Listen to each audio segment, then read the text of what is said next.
नमस्कार। आज हम बात करने वाले हैं एक ऐसी क्रांति के बारे में जिसने भारत के करोड़ों लोगों की जिंदगी को हमेशा के लिए बदल दिया। ये कहानी है एक सरकारी पहल की जिसने उन लोगों को बैंकिंग सिस्टम से जोड़ा जो इससे पूरी तरह बाहर थे। चलिए समझते हैं कि ये सब कैसे हुआ। कभी सोचा है कि बिना बैंक अकाउंट की जिंदगी कैसी होती होगी?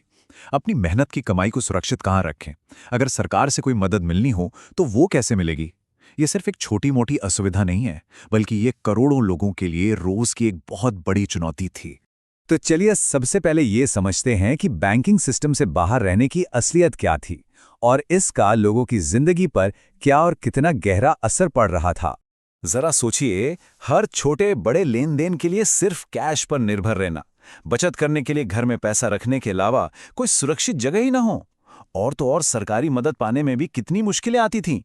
लोग अक्सर अपनी जरूरतों के लिए साहूकारों के जाल में फंस जाते थे और उनके पास बीमा या क्रेडिट जैसा कोई सुरक्षा कवच भी नहीं था।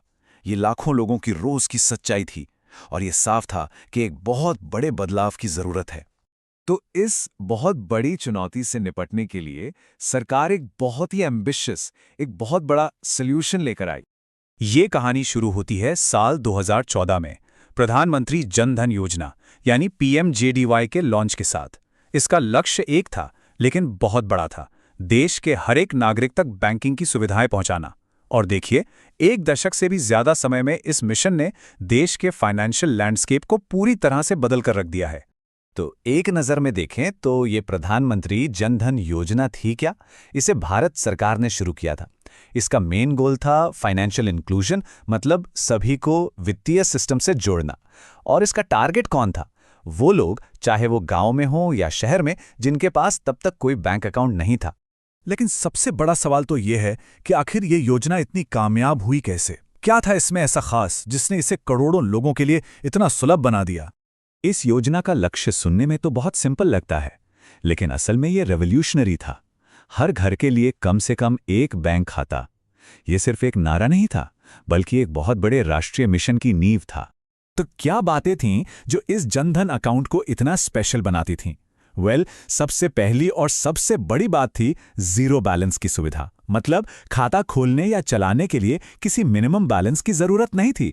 इसके साथ ही हर खाता धारक को एक रुपे डेबिट कार्ड, 2 लाख रुपए का एक्सीडेंट इंश्योरेंस कवर और जरूरत पड़ने पर 10,000 रुपए तक की ओवरड्राफ्ट की सुविधा भी मिली।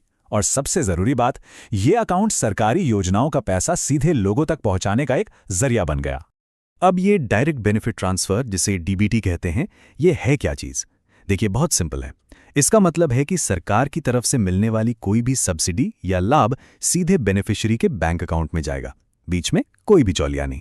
इससे न सिर्फ भ्रष्टाचार कम हुआ, बल्कि ये भी पक्का हुआ कि पैसा सही हाथों में पहुंच रहा है।